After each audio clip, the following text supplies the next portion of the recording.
Hey everybody, we're back for another video. This video is going to cover kind of transitioning from different size electric models and how they all kind of fly a little bit different, but they all fly by the same physics. So a lot of us will start off with a trainer, and that trainer could be 50 to 60 inches in wingspan. To me, the bigger the wingspan on a trainer, the better, just because it's a lighter wing load and you got a little bit more airplane to see and deal with. Very small airplanes as trainers are really difficult because they're very twitchy. I would say 90% of the people that set up an airplane have too much throws. So they're always twitchy. They don't know how to set up their exponentials. They don't know how to use their dual rates. So the bottom line is all airplanes fly on the exact same principle. But this airplane is very unique, and actually it's very kind of sentimental to me. So a friend of mine who passed away this year actually scratch built this. But this is one of the, I don't want to say it's a hard airplane to fly, but because it's a pusher, and it is launched off a catapult, a rubber band. It has a lot of bizarre fly. I shouldn't say bizarre. It's really light, but it doesn't have a thick airfoil, so it stalls a little bit weird. But it still is an airplane, so you keep flying the airplane. Okay, so I wanted to talk about this just because this is a scratch built plane that.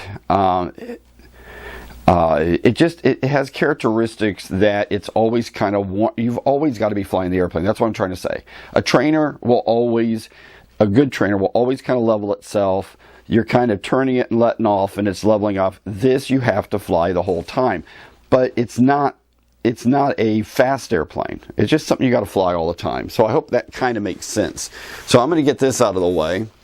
I'm going to talk about another small airplane. Well, and keep in mind, everybody, these are my small airplanes because I fly things that are 100 and 88-inch wingspans or 197-inch wingspan. So this plane is a biplane, which you all know. But one thing about biplanes is they don't have any like real dihedral in them.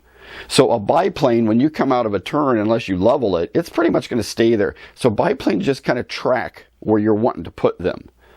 Another airplane you have to fly, and that's what I'm trying to get through to you, is you have to learn to always fly the airplane.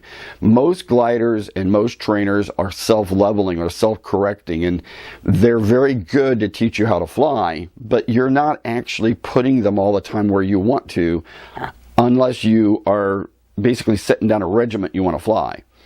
And that's the way I used to teach people to fly. So what I would recommend is if you want to transition from small planes to large airplanes, learn to do figure eights, learn to do the pattern in both directions, left and right, master landings. Throw a paper plate out there and try to hit that paper plate every time you land, or get close to it. Depends on how small your airplane is. A small plane hitting a paper plate, it might flip it over. But master the controls of the airplane. You know where you're going to put it. Okay? The fact is, the bigger airplanes are 100 times easier to fly than the small airplanes. My big airplanes fly like trainers. But you sometimes have $2,000 or $3,000 in it, so up here in your mind you're like, holy crap, if I crash this, there goes a lot of money. I mean, when you buy 9 or 12 or 15 horsepower electric motors, you can be spending anywhere from $400 to $1,000. The electronic speed controllers, the good ones, are in the $500 to $900 range. Your batteries are probably $150 a battery, and you need normally 10 or 12S 2P to fly the airplane. So there's a lot of psychology. I shouldn't say psychology.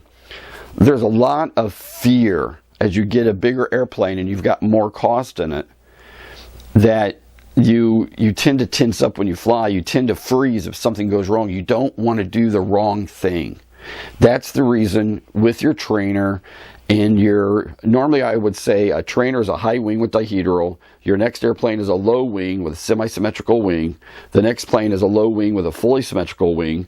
If you master figure eights, flying the pattern both directions, takeoff and landings, by the time you get to your third airplane, you get a fully symmetrical wing, you learn how to fly upside down, you do the figure eights upside down, and you do the pattern upside down both directions. Don't land upside down. Then you're ready to fly just about anything. I mean, I've flown a couple of turbines and they flew exactly like any other airplane, but you've got $10,000 there and it scares the crap out of you to fly it. I'm amazed that any of my friends would ever be brave enough to let me fly one of their turbines, because I don't let anybody fly my airplanes, okay? So, they're transitioning from small airplanes to big airplanes is all up here, and your wallet. That's the only difference. The bigger airplanes have more mass. The bigger airplanes are easier to see. The big airplanes actually interact with the molecules of the air a lot better than small airplanes. So if you look at your cubed wing loading and the Reynolds numbers and everything, bigger airplanes with lighter wing loads are, I mean, my big MSL2 has the wing loading of in between a glider and a sport plane, because you know it's got a 188-inch wing, but it only weighs 58 pounds. So the wing loading is that of almost a glider. So don't be scared of transitioning into bigger airplanes, but do keep in mind you've got to be a great pilot. You've almost got to be kind of like, I hate the word ego, but you need to be able to look in the mirror and say, I'm a kick-ass pilot, if you're going to start flying planes that are expensive, unless you have discretionary funds that you can throw away. I've seen people do that too. So look, everybody, thanks for watching my videos. Please share them. I'm trying to get them out to more people, because everybody's always excited when they see my videos and said, man, I wish I knew you existed. I wish I would have found this 3 months ago.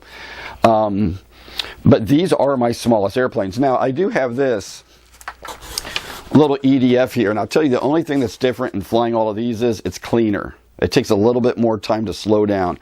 My Avante EDF I fly, if you don't put the landing gear down and flap down, it doesn't slow down. So, I mean, it will ultimately slow down and land, of course, because, you know. But they all fly off the same physics, everybody. So don't be intimidated. If you ever see me at the flying field and I got one of my big airplanes and you got a buddy box and we can get it to work out, I'll go up and let you fly my big airplane. But I won't let you just take my radio and take it off and fly it. I don't trust anybody with my airplanes. So rock on. And I shouldn't say that. I've got a couple of buddies that I might let fly them.